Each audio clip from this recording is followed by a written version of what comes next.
Hello and welcome back to the ArtVid19 channel, where I show you simple and easy ways to make art, and hopefully you'll be less bored in isolation and gain some skills and something out of it that you can be proud of.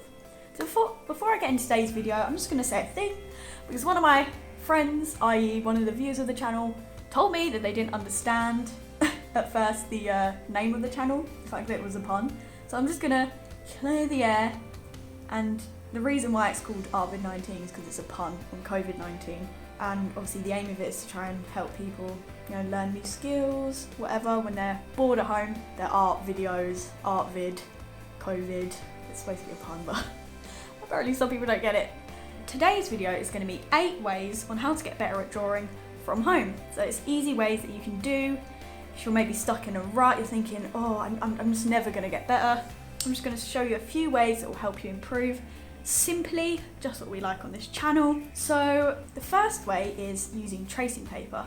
Now I've got some here. You can even use baking paper if you haven't got anything else. What you do, obviously you can literally just get up a picture from the internet, and then, such as the one I've got here of a chicken on top of a tortoise, which is quite funny. Don't know why I use that, but you get the tracing paper, you stick it over the top of the screen. I'm going to use washi tape because it's more colourful, but you can just use whatever you want to stick it over the screen. Make sure it's at high brightness so you can see through it, and then trace over the top of the lines using a dark pencil. I'm using this 4B pencil. Just trace over the top of the lines of whatever you're drawing and get that, and then once you've done that, you take it off. You then flip over the tracing paper and again copy those lines out on the other side, and then you flip that around again, and then you go on top of your paper this time and then mark that top again. So you draw on all of the lines to just push it through into the paper, and then you've got your background proportions for your picture. Now this is really good because it can teach you proportion without you stressing out about anything. It can help you lay out the basic guidelines and learn about form and structure. It helps you to just, get those basics in so you don't stress out about, oh no, how big is the nose? Like, oh, I think it's in the wrong place. And especially when you're doing portraits, it can help you really get the specific proportions of someone's face. So yeah, that's an easy way just to get started with. People think maybe tracing is cheating, but it just helps. It's a really good technique to just use if you're not so confident. The second way is using a grid method.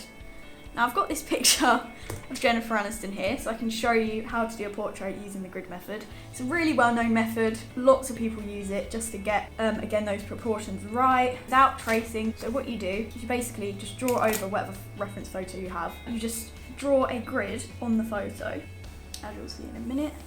So then you scale up to your page using a bit of maths. So we know that is about 10 centimetres, and this page is about 20 centimetres. So you have to then do the horizontal lines. It's especially good if you're doing a really detailed portrait. As you can see, every box has something in it that we will then draw later. So say you have this, you have 1, 2, 3, 4, 5 lines it's split into. So then you replicate that onto your drawing page, and then you look at the photo to see how many lines. 1, 2, 3, 4, 5, 6, 7, 8, 9, 10, 11. You have about 11 lines down. Do a box by box.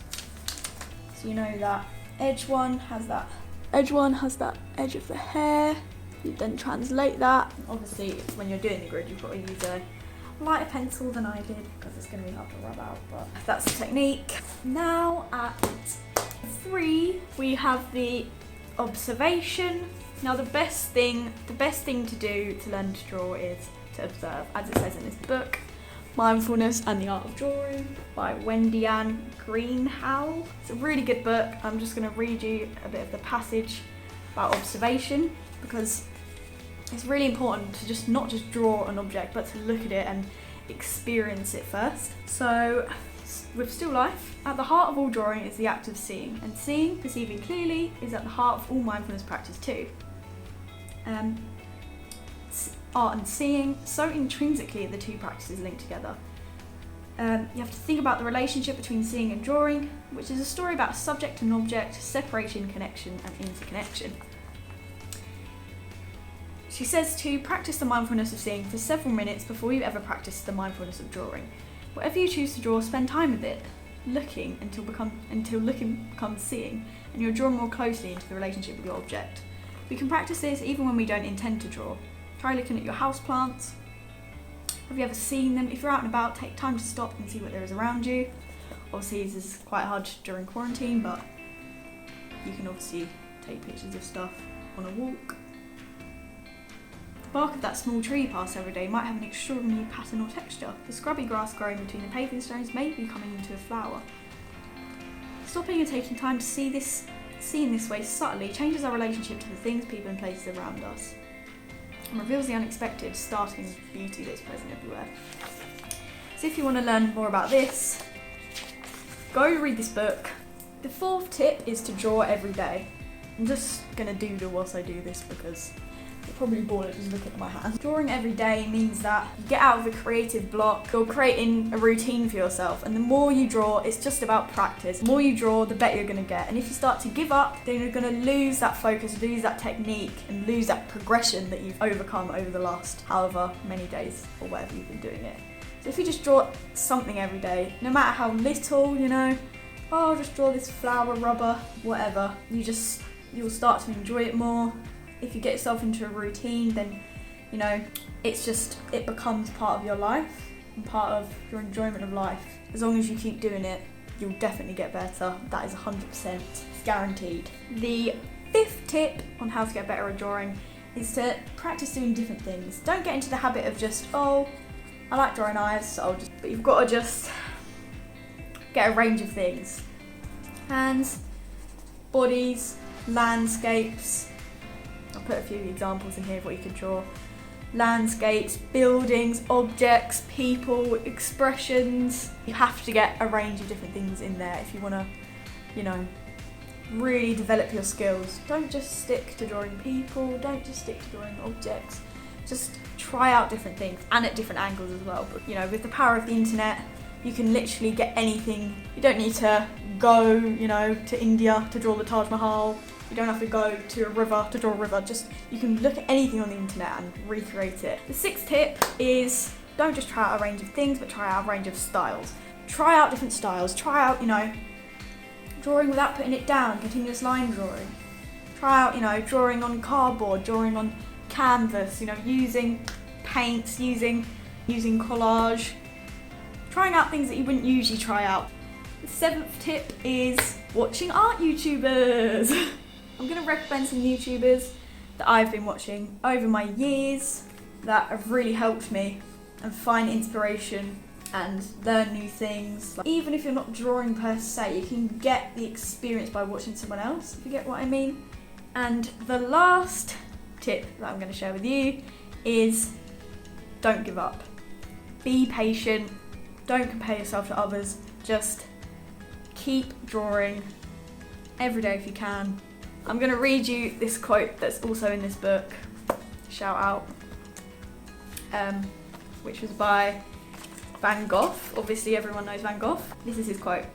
"In spite of everything, I shall rise again. I will take up my pencil, which I have forsaken in my great discouragement, and I will go on with my drawing." I think it's a really good quote because it just shows that even, people who think, oh, their art is so good, they're perfect. Everyone has those moments where they're like, oh, I just can't do it, I give up. You just want to rip it out, throw it in the bin, be done with it, but you've got to just carry on. And that's the only way you're going to learn, really. I'll just run through my tips again. Use tracing paper to get your proportions. Use a grid to get your proportions. Observe your object before you just dive into drawing. Draw every day if you can, using a range of different subjects and using a range of different styles to experiment with. Don't be afraid to take risks. Watch good art YouTubers, that will give you inspiration, and don't give up. As Van Gogh said, you've got to carry on and have patience, because even if you think you're stuck in a hole that you can't get out of, there is light at the end of the tunnel if you just carry on and don't give up. Thank you so much for watching this video. Hope you've learned something, and I'll see you in the next one. Bye!